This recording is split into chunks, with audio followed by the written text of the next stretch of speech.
ඔපට නතින් guys අපි පොඩ්ඩක් කතා කරමු. පොඩ්ඩක් හිතන්න තත්පරයකට අපේ ජීවිතේ කොච්චර ඒකාකාරීද කියලා.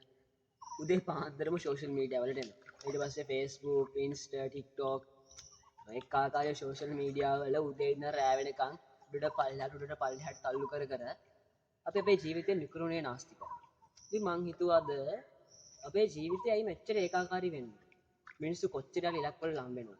ඒ අපි විතරම එකම තැනට හිර වෙලා එකම දේවල් කර කර නිකන් ලිඳේ ඉන්න ගෙම්බෙක් වගේ වෙලා ඉන්න කියලා මම අද කල්පනා කරා. ඉතින් අපිත් එක්ක එකතු වෙන්න අද ඉඳන් අපි ලොකු ගමනක් යන ලෑස්ති වෙනවා.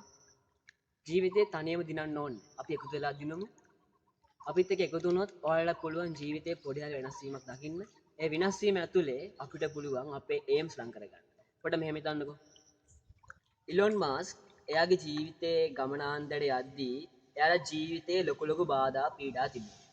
එයත් එයාගේ ජීවිතේ ඒ ඉලක්කයට නම් වෙන්න කලින් එයා ගොඩක් රිජෙක්ට් වීම වලට එහෙම නැත්නම් ප්‍රතික්ෂේප වීම වලට මුහුණ දෙනවා. අපිත් වෙලාවකට ප්‍රතික්ෂේප වීම වලට මුහුණ දෙලා අපේ ජීවිතේ අපිට කලකිරලා වෙන්න පුළුවන් ඉන්නේ. හැබැයි නවතින්න එපා. අපි හැමෝටම ලොකු ගමනක්. ඒ ගමන යන්න එකතු වෙන්න. මොකද මේ මොකද මේ වුනේ? මං හිටපු තැන වෙනස් වුණා, මං අද පැඳුම වෙනස් වුණා, හිටපු පෝස්ට් එක වෙනස් වුණා. ඒවල ගොඩක් වෙනස් වෙලානේ. ඒ වෙනස් වීම ඔයාලා දැක්කන්නේ දෙකපාර. අන් ඒ වෙනස් වීම තමයි අපේ ජීවිතවලත් තියෙන්නේ. හිතන්න මේ ලෝකේ හැමෝම එකම විදිහට ඇඳලා එකම දේවල් කරලා හිටියොත් කවවත් කැපිලා පේන්නේ නැහැ නේ. හැබැයි කළු ඇඳන් ඉන්න මිනිස්සු 1000ක් මැද්දේ සුදු ඇඳුමක් කරන එක මිනිස්සෙක් හිටියොත් ඒ මිනිස්සයා කැපිලා පේන්නේ යනවා. අන් ඒ වෙනස් වීම තමයි අපේ ජීවිතවලත් තියෙන්නේ. අපේ ජීවිත රටාව අනිත් කටට වෙනස් වෙන්න ඕනේ. අපි කතා බහ කරන විදිය, අපි අපේ ඉලක්ක වලට හම් වෙන විදිය, මේ හැම දෙයක්ම වෙනස් කරගත්තොත් පුළුවන් අපේ ඉලක්ක අනිත් මිනිස්සුන්ට වෙනස් කරගන්න. ඔයා හිතන්න මේ ලෝකේ හැමෝම වෙලෙන්ද වුණොත් එහෙම මේ ලෝකෙ මොකක් වෙයිද? වෙනස් කෙනෙක් ඉන්න ඕනේ. අංගේ වෙනස් වීම තමයි අපේ ඉලක්කය වෙනස් කරන්න යන්නේ. අං ඉලක්කය වෙනස් වුණොත් තමයි අපේ මොකක්ද ඒකට කියන හැටි තෘප්තිය කියන දේ අපිට හම්බෙන්නේ. අපිට ගොඩක් දේවල් කරලා ජීවිතයේ තෘප්තිය ලබා ගන්න අමාරුයි. ඇත්තටම මිනිස්සු ගොඩක් දේවල් කරනවා මේ සතුට එහෙම නැත්නම් මේ ආත්ම තෘප්තිය කියන එක ලබා ගන්න. හැබැයි හැම දෙයක්ම తాවකාලිකයි. අපිට සදාකාලික තෘප්තිය හොයන්න අමාරුයි. හැබැයි අපිට පුළුවන් ඒක හඳා පවත්ව ගන්න අපි අනෙක් මනුස්සයන්ට වෙනස්.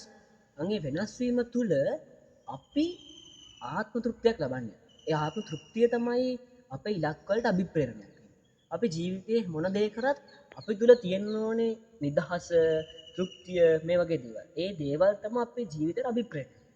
ඉතින් අපි ලෑස්ති ඔයාලගේ මගේ හරිච්ච ජීවිතවලට අලුත් අරමුණක් ලබා දෙන්න. අපි ඒක ෆලෝ කරලා එකතු වෙන්න අපිත් එක්ක කියලා ඉල්ලනවා ආදරයෙන්. මොකද අපිත් පැටිච්ච මිනිස්සු මම අවුරුදු 17යි දැනට. ඒ අවුරුදු 17 ඇතුලේ මම ගොඩක් දේවල් ඉගෙන ගත්තා. අපි වැටෙන්නේ කොහොමද නැගිටින්නේ කොහොමද මේ ගොඩක් දේවල් මම කැමතියි හැම දෙයක්ම ඔයාලත් එක්ක බෙදා ගන්න. අපිත් එක්ක එකතු වෙන්න අපි ජීවිතේ ඉස්සරහට යමු. එක දෙයක් මතක තියාගන්න මොන දේ කරත් අනිත් මිනිස්සුන්ට වඩා වෙනස් මිනිස්සෙක් වෙන්න.